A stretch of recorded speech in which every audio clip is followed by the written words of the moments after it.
A podcast? Did your radio show get canceled?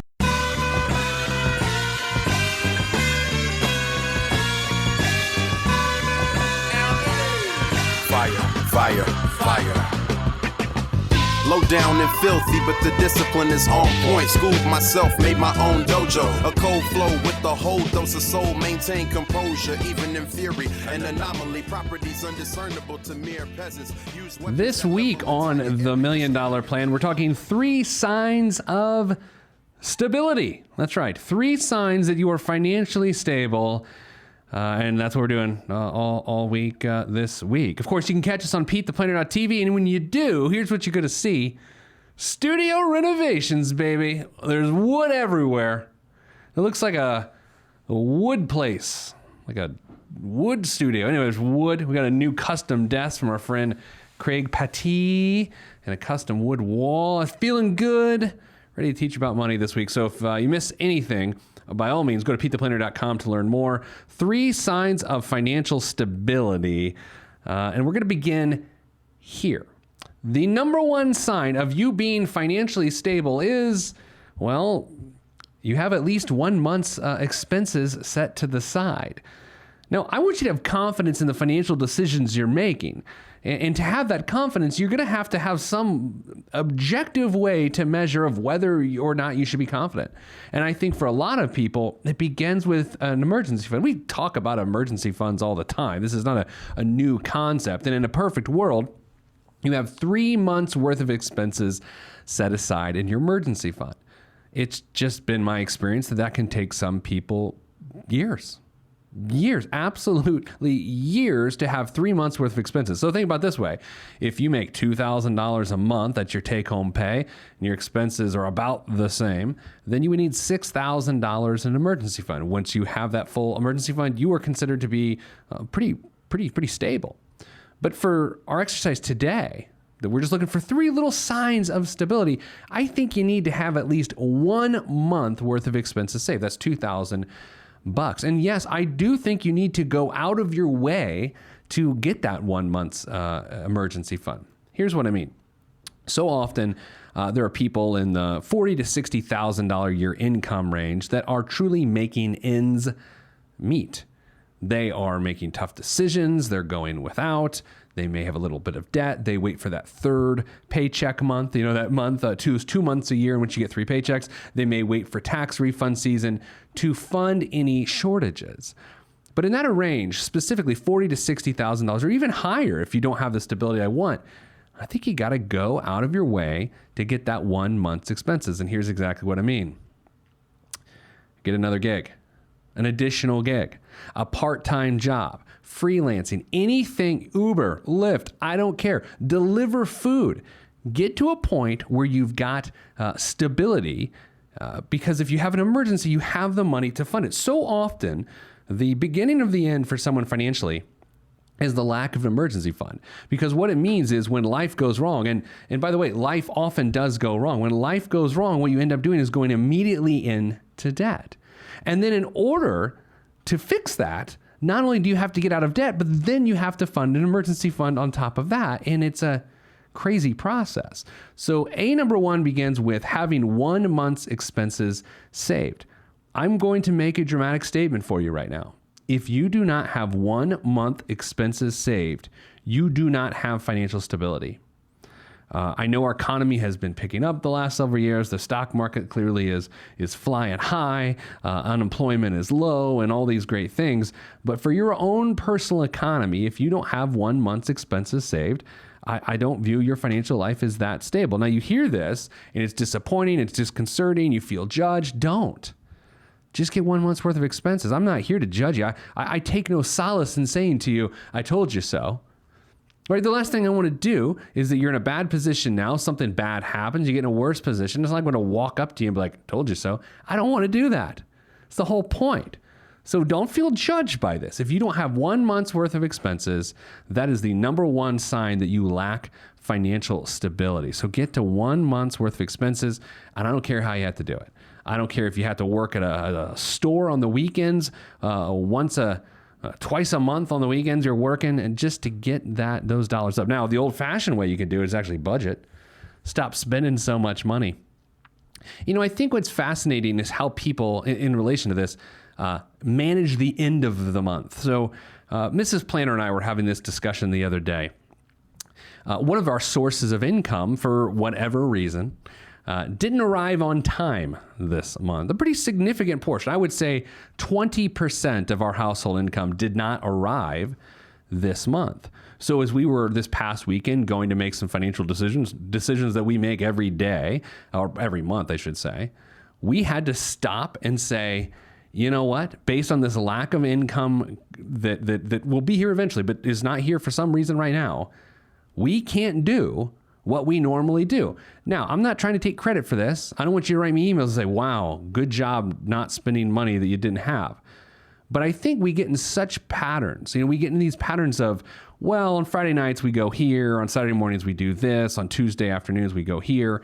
And it's these habits, it's these behaviors that create the spending. So what I'm asking you to do is, if you're trying to accumulate 1 month's worth of expenses, is I'm asking you to change up your patterns a little bit.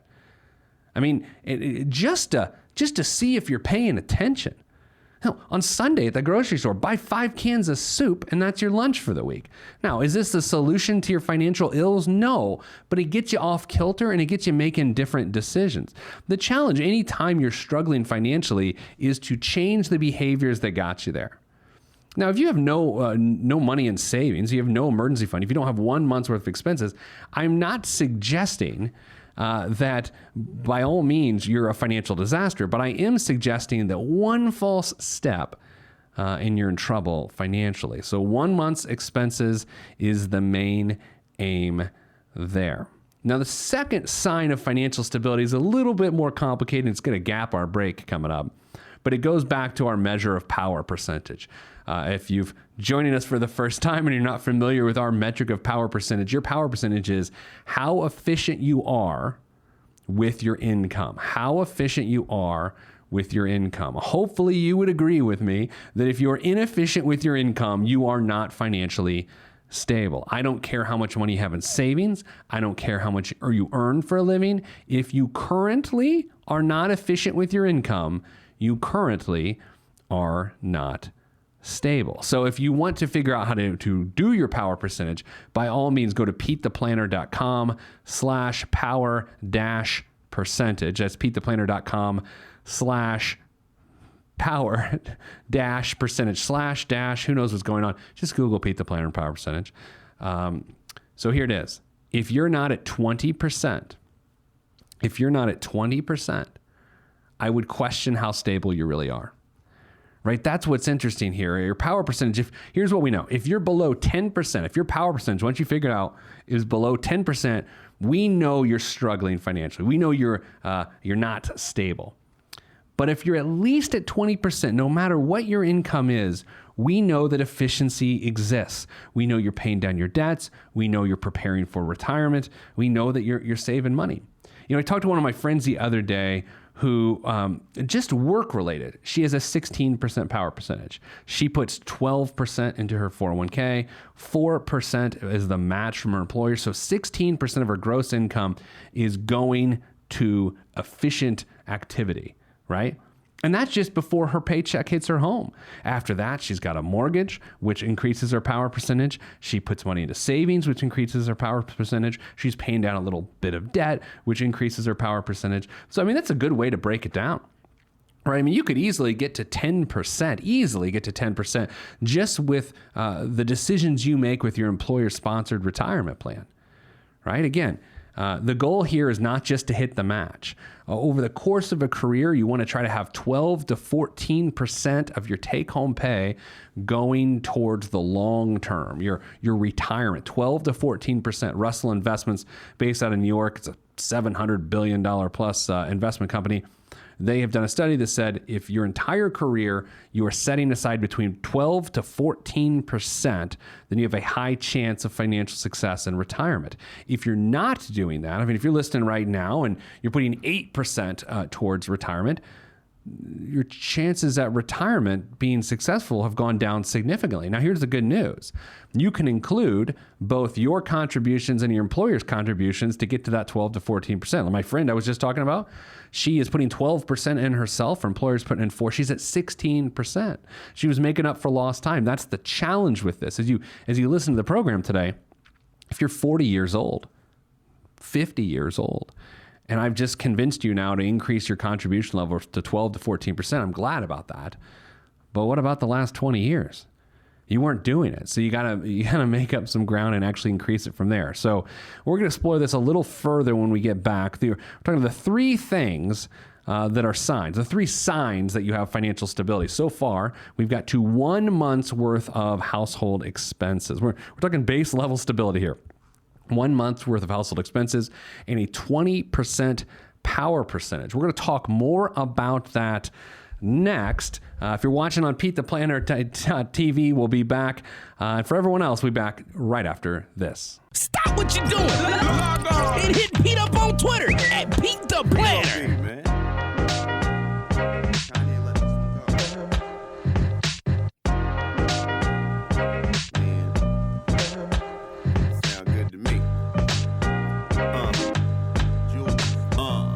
Never question the right of any man to voice his opinion as strongly as any can. But then again, many men are citizens of their own little world, so they ain't really fitting in. I'm in the background blending in, camouflaged by the scenery, but I'm a champion. We're back here on the $1 Million Plan with Pete the Planner. This week we're talking 3 signs that you have at least a base level of financial stability. This show really is about trying to better your financial life. Make sure you never worry about money again. We are in the midst of a retirement crisis. Like, we're in it, dude. You're in it. I'm in it. Your mama's in it. Your daddy's in it. We're all in it. I think sometimes we get so caught up in what the stock market's doing, what the nation's doing, what the president's doing. Don't get me wrong. All those things are important. But we don't spend a lot of time really looking at, examining what we're doing to lead to a successful retirement outcome. You know, so a lot of times when you listen to commercials on TV or radio, everyone's got these solutions, but dude, the solution is you. The solution is you. No product, no service is going to help you. It's you increasing your contributions to your financial goals, not just retirement. I mean, we're talking your kids' education too. This week, the Secretary of Education, is that what they're called? Betsy DeVos? Is that her? I don't know. I don't pay attention. I do pay attention. There's this talk that a lot of the student loan reform is going to go away that has taken place in the last administration. And don't get me wrong, I think that's bad. I think student loan reform is great. But people are losing sight of their responsibility to fund their education. Look, do we want low interest rates for student loans? Absolutely. Do we want student loan forgiveness programs? Well, that's probably where you and I disagree. On some level, I don't think student loan forgiveness programs make a tremendous amount of sense. Does that make me a terrible person? I don't know. Maybe some other things make me a terrible person, but I'm pretty sure that the whole point is here. So often when we want an education, we want a successful retirement, we want a house, we want a car, we're passing the responsibility onto other people. And that's how all these other businesses and products and services that come and try to solve your problems, that's how they get started, because you're not taking responsibility yourself. Now, I know you didn't really want to get a talking to from me today, but that's what we're doing. So first sign of financial stability, baseline financial stability, is that you have 1 month's worth of expenses saved. Do you? I hope you do. I hope you have at least 1 month's of expenses saved. Now, ideally, you got 3. But I want you to have at least 1 before you can say, yeah, we've stabilized a little bit. Number 2 sign of financial stability is to have at least a 20% power percentage. Before the break, we talked a little bit about how to calculate your power percentage. Basically, it's all the savings and investments and debt pay down that you do over the course of 1 month divided by your gross income. And we talked about the fastest way to make your power percentage go up is to simply just make more contributions to your retirement plan at work. It's the easiest way. If you take your contribution level up to 10% of your income, your power percentage it went from 0 to 10%. And that's good. We want you at 20. We're halfway there. Now, a big factor in this, and we haven't talked about this in detail yet on the show, is the role that your mortgage plays in your power percentage and in your financial health. So let's examine that. Let's take a look at two examples of how your mortgage payment would affect your power percentage. So first, I'm going to take a 30-year mortgage on a $150,000 loan, a 4% rate interest rate, which is pretty common, which makes the principal and interest payment $716 a month. Now, if you make a $716 a month payment, principal and interest, $500 of that is interest on a 30-year note on the very first payment. And only $216 of it is principal payment. So in this example, as you're trying to figure out the role that your mortgage payment has, not only in your financial life, but your power percentage and building towards that, you can only take $216 a month of your $716 a month payment and put it toward your power percentage calculation. Now, that is which is 31%. So 31% of your payment you get to include in your power percentage calculation if you have a 30-year mortgage with a 4% interest rate. And that's in payment one of year one. Now, to compare that to something else, if your loan is a $150,000 mortgage on a 15-year schedule at a 3.25% rate of return, your payment is going to be $300 higher a month, $1,054. However, the amount of principal you're going to pay on that very first payment is $647. About 61% of your very first payment goes straight to reduce debt, to increase the equity in your house, and goes to your power percentage. So when we're on the show and we're talking about the power of a 15-year mortgage, what we're actually talking about here is not blowing a majority of your payment on interest. 70% of your first payment is interest on a 30-year mortgage at a 4% rate of return or 4% interest rate. 70%. Compare that to 60% of your payment going to pay down your loan if you had a 15-year mortgage. These are the decisions that matter. When you're trying to make a housing decision of what you can afford and your lifestyle and all of this, there's a lot of math you're doing in your head, but unfortunately what people are not doing is the right math. They're not making these sorts of decisions. Now, you may say, well, I can't afford a $150,000 house on a 15-year mortgage. Then I would say, well, then what are we doing? What are we doing? Because what you're saying there is you're willing to make a subpar financial decision for a 30-year period that will cost you over $100,000 in interest. Like, let's go to our example here. The total you will have paid interest on the 30-year mortgage is... you will have paid on the 15-year mortgage, you would have paid $39,720 in interest. So $150,000 mortgage for 15 years, you'll have paid a total of $189,000 over the course of that loan. Compare that to a 30-year mortgage, and what you will have paid over the course of the loan is $107,000 in interest. The total amount you'll pay on that mortgage is $257,804. You will pay $70,000 more in interest by making a decision in your financial life. And the decision is, well, the payment's a little better right now.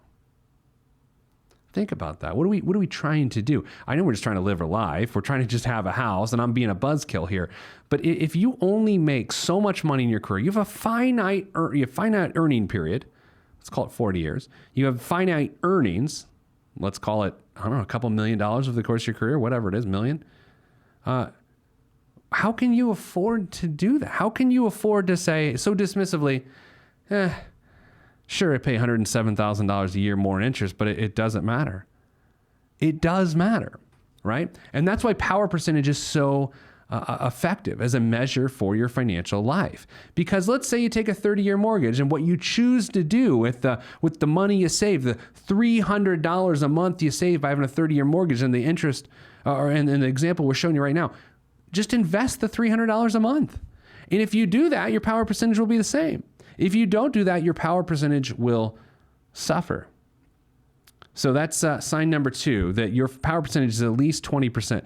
Man, I hope it's at least 20%. I got an email a couple of weeks ago, actually, we dealt with on the show, a guy asking, do you need to make a certain amount of money to have your power percentage be above 30%? Yes and no. I think once you make $100,000 as a household income, it's much easier to have your power percentage above 30%. That being said, it's not like a bunch of people have their power percentage over 30% just because they make $100,000. I would say if you're in the mid 20s, if you make $80,000 as a household or less, and your power percentage is in the mid 20s or so, that's really good. It's really good. The challenge will be as your income increases over time because of cost of living adjustments or raises or whatever else, if you can keep your power percentage climbing and not absorb that new income into your lifestyle. So far, again, we're going to pick up after the break and give you that third measure of financial stability. But so far, 1 month's worth of expenses, a 20% power percentage, and the third item, well, that's coming to you right after this in the $1 Million Plan. I'm Pete the Planner.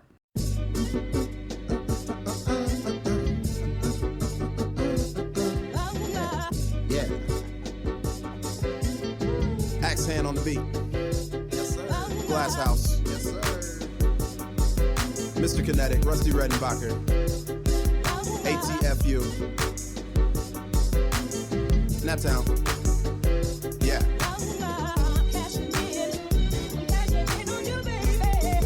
Peace to Fetty and Fredo. Yeah, y'all ain't hip yet. Cashing in like the end of the game at the casino. I lean so the glare of the rear view don't hit me. Swiftly through the avenues and boulevards, old soul playing on my speakers, old soul but young in age, a boss player. Not from the Himalayas, but my fam gave me Gary, Indiana game. Grew up around the country, but the mindset was there. Ain't I won't complain about a damn thing on this beat. Axe hand got it slapping, Glass House keep it funky. Word to the jams, drums clicking, clapping, grooving. All right, this week here on the Pete the Planner Show, $1 Million Plan. I don't even want to call it a show. I'm Pete the Planner. There's $1 Million Plan involved. We're calling it something. Hi, welcome back to the program. Thanks for your patience. This week we're talking about the 3 signs that you have financial stability. First thing is you've got 1 month worth of expenses saved. Second thing is that you've got at least a 20% power percentage. And sign of stability number 3. Now this one's a little wishy-washy. Like I like metrics. I like quantitative measures, but this one's still important. You just can't lie to yourself. So I'm going to give it to you, and you have to evaluate whether this is you or this isn't you. And what I'm asking you to do is to be honest with yourself. Okay? Be honest with yourself. Do you have a clear understanding of your number one financial goal? In other words, the next extra dollar that comes into your house, do you know where it's going? So this discussion was happening with a friend the other day, and he said, we've had a lot of crazy expenses recently, which, you've been there, right? It's like when it rains, it pours. You look down, you've got housing trouble, car trouble, dog trouble. They all happen at once, and they drain your money. And then you get through the deluge of expenses, and you just try to figure out what's next for you. So what I asked him was, okay, so what are you doing now? You just weathered the storm. What are you doing now? And he hesitated, and I'm like, man, dude, this is not good. The answer is to refill your fund, right? Refill your savings. That is your number one goal. When extra money comes around, that's what you do. And here's how you do that, by the way. You examine your habits, you change those habits, and the money that was spent on the previous habits needs to get redirected right to whatever your priority is. Here's how it works more specifically. Let's say, like a lot of families in this country, you dine out twice a week. Now, if you're listening to this right now and you go, wouldn't that be nice? Save it, okay? I'm just giving you the averages here. Let's say you dine out twice a week, but you recently depleted your emergency fund, or you really recently went into debt. And you know that those 2 dining out excursions over the course of the week are $75. Here's how you change it. You acknowledge the fact that you go out to eat twice a month or twice a week every month. And so then you can either you can say, well, if we cut that down to 1, that's going to save us $150 a month to get back up. Or 2, if you really want to get extreme, you can cut it all the way back and save $75 a week, which is $300 for the month. So often when we go in the hole, we don't make that effort and that attempt to get back out of the hole in a timely manner. Like, dude, bad stuff is going to happen to you financially. And don't think like if you're watching this or listening to this right now, don't think I'm cursing you. Bad stuff's going to happen. You're going to get a flat tire, you're going to get a speeding ticket, your insurance premiums are going to go up for both of those reasons. You're going to dine out too much, you're going to go on vacation. That's going to happen. But how you fix it and you don't let instability set in is that the next month, the next couple months, the next quarter, you make a conscientious effort to not spend as much money. Too often people go business as usual, right? Something bad happens, they're stressed out about it. When we're stressed out about it, we just want to feel better, right? See, I think that's one of the big issues in the financial world today that people just simply don't understand. When you're struggling financially, when you have stress, all you want to do is relieve that stress, right? That's all of us ever want, is to never worry about money again. That's why we do dumb stuff. Some of us don't worry about money by just dismissing its importance. We just go, I'm not going to worry about it. Others of us try to alleviate worry by addressing our problems. But here's the challenge. If you're struggling right now, if you have financial stress, just small stress that comes with this or that, your way of alleviating it sometimes is to act like it doesn't exist by exhibiting the behavior you typically exhibit, right? So if you typically go out to eat and you're struggling financially, you will continue to go out to eat because you want to feel like things aren't as bad as they really are. It's a giant mistake. It's a giant mistake, which is why I think this third sign of financial stability is to know where the next extra dollars into your household go. That's the best way to put it. I like 30 to 90 day goals. I met with I talked to a guy the other day, a pretty accomplished guy. And he said, you know what? Here's what I know about myself. I'm really bad at year-long goals. They got to be 30 day, they got to be 2 week goals. And if that's the case, that's what I put to you right now. If you don't know right now where an extra dollar into your household goes, I don't view you to be financially stable, right? If you don't know where it should go or where you want it to go and you aren't acting on that, I would view that you're not financially stable because you don't have a plan, right? Let's say you watch this show, you listen to this show and you're like, man, that's impressive. And I'm gonna write that young man a check for $100 American. I'm gonna send it to his office. I'm going to open that check on Monday. I'm going to look at him. I really appreciate it. It's not nearly enough, but thank you. But I'll tell you, I have a plan for that $100. And no, it's not a bottle of wine. No, it's not a delicious steak. It's towards one of my financial goals. I am all over saving for my kids' college education right now. There's an opportunity. We may have a new book coming out soon, which involves a book deal and advances and all those sorts of things. And I just know when that money comes, if and when, I don't know how it should be, when that happens, I know exactly where the money's going. It's going to my kids' college education, right? Because that's my number one goal that is not currently funded. I can't do anything else about retirement, right? And so that's another way to say it here is it's not only that it's the number one place that your extra dollars are going, but it's the number one underfunded place that it needs to go. For instance, currently I'm maxing out, doing everything I can for retirement savings. I can't do anything else tax-wise, so I'm viewing that to be addressed. I've addressed that problem. Am I prepared for retirement? No, but I'm in the midst of executing the plan to get it done. And per my earlier comments, the main onus in that entire plan working is me making the contributions. If people spent half the time worrying about their contributions as they do what they're invested in, we would not have a retirement crisis in this country. I love that we think that the stock market's performance and what our investment decisions are the main factor of whether or not we retire. That's ridiculous. The main factor, and you can look at every study on the planet, is how much you're putting towards retirement.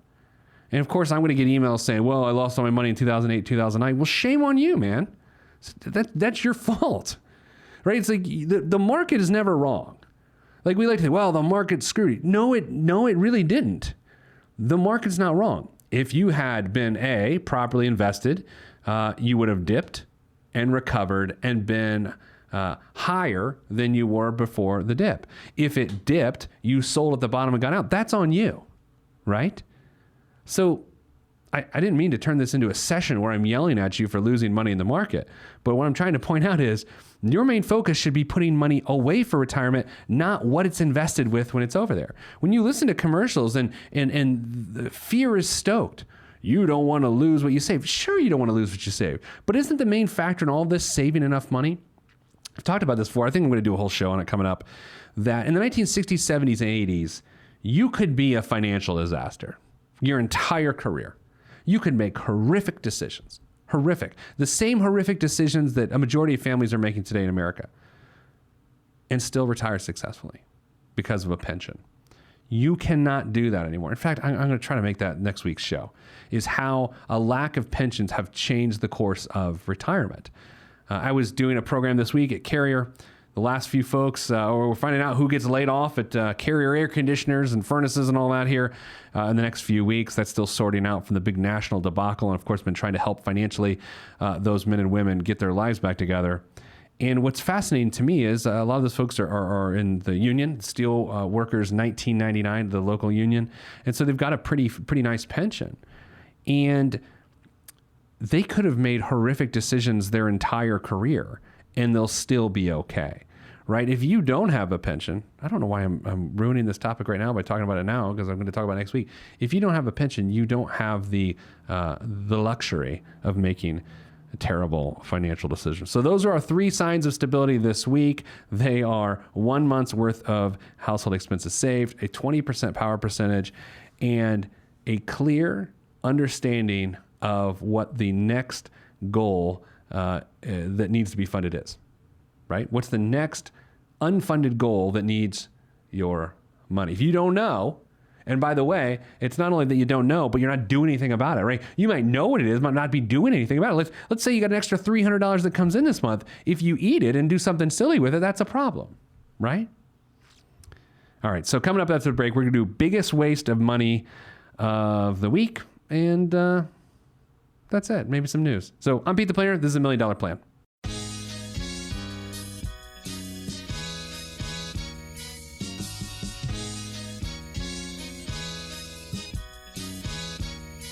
Every day living through the peace of my soul, I remain whole even in the middle of the pain. Even though my life has the rain, I still remain sane, writing and creating for my life. And my pen is my sword given by the Lord, and I use it to fight the tides of restriction. Sometimes I'm conflicted by myself, looking at the trees too much and can't see the forest. Enemy shall inherit the earth, and I want to inherit something other than the high blood pressure and diabetes. So work is what I gotta do. Stay true to my enemy and water the trees that I sing from, and look out for the lumberjacks running with the gale force wind at my back. Swift and enduring, I remain calm. Swift and enduring, I remain calm. Swift and enduring, I remain calm. This week's BWOM biggest waste of money of the week is the AFO, or it could be AFO, fire extinguisher ball. Now, I got to be honest with you. I was setting this up to be a biggest waste of money of the week. On this show, for the last several years, we choose one item that seems like a big waste of money. But this might be the coolest thing I've ever heard of. So this is not a waste of money. I think I want to buy one, but I think I would misuse it. Let me tell you more. It's called the AFO Fire Extinguisher Ball. Hopefully you've never needed to use it, but if there is a Class A, B, or C fire at your home or business, the AFO Fire Extinguisher Ball should be nearby. First of all, no one knows what a Class A, B, or C fire at their home or business is. Like, I don't know if a Class C is worse, if a Class A is worse. I feel like I know a lot of stuff that's pointless, and I feel like I should know what a Class A fire is, but I have no idea. Anyway, it's a fire suppressant packaged in a compact and lightweight ball that self-detonates in 3 to 5 seconds when it comes into contact with fire and disperses non-toxic chemicals to put the fire out. It can cover an area with a radius of 86 to 107 square feet as an environment, and is environmentally friendly, non-toxic, and has a shelf life of up to 5 years. Keep one handy while camping, grilling in the backyard, at your office, or in the kitchen in case of emergencies. It's $60. But think about this for a second. It's basically like a hand grenade that puts out fire. Now, there's some challenges here. Like, for instance, let's say you don't have that good of an arm, right? Let's say you got bad aim. Don't buy a fire extinguisher ball, because you're going to toss it in. It's just going to like blow up in your bathroom, and your bathroom's not what is on fire. What's on fire is your bedroom. So you got to have a decent arm, I think. But I mean, maybe this could be a big waste of money, because now they see this for $60. I'm going to buy this fire extinguisher ball. I'm going to try to put myself in every opportunity to be in front of a fire as possible. Like, I have a neighbor that has a fire pit. Like, I would want to, like at midnight while they're still out there making noise and stuff, I would want to hurl this ball at them. But that's $60. How badly right now do you want to be part of a fire and to throw this reverse grenade at it and put the fire out.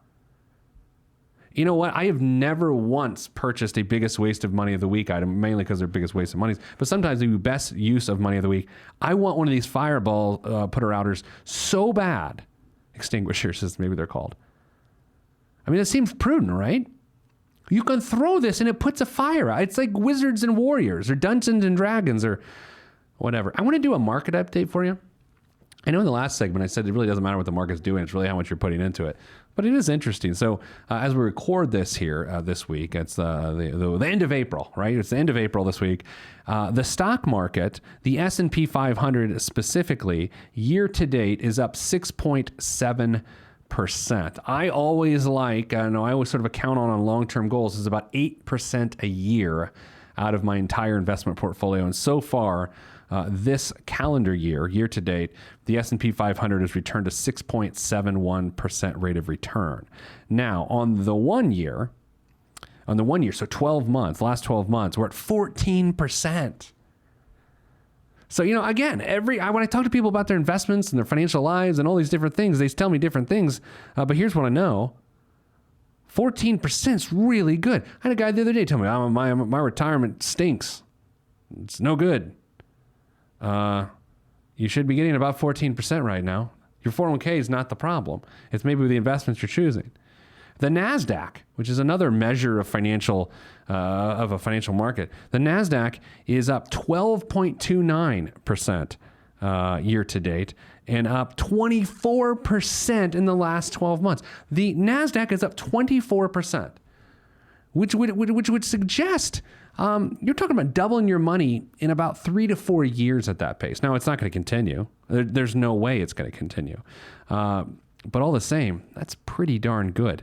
24% in the last 12 months. So that's all we have for this week for you. I encourage you to, of course, go to PeteThePlanner.com. I can't even talk. PeteThePlanner.com. Of course, you can go to PeteThePlanner.tv as well if you'd like to see the episode in our beautiful newly renovated studio. I was in Portland and Phoenix last week, and while I was there, the studio was being renovated, and I love it, and it's delicious.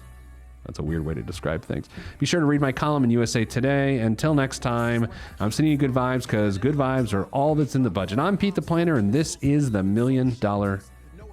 If you want to be on this podcast and have Pete fix your money life, then hit us up at PeteThePlanner.com/podcast. You heard me. PeteThePlanner.com/podcast. Log on. This is for information purposes only. It's not the Swiss financial planning device. Consult a financial advisor.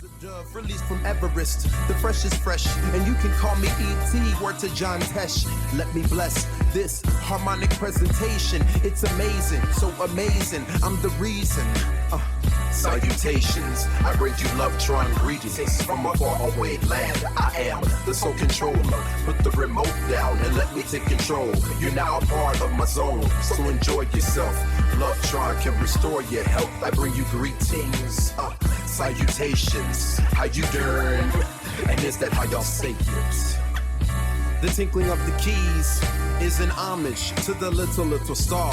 I sojourn over poetic descriptions of sound and travel to my other world.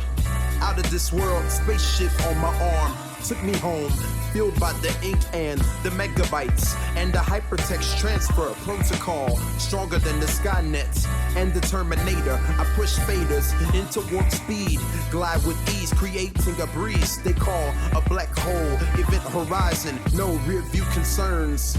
This I adjourn, and beats I burn. This I adjourn, and beats I burn.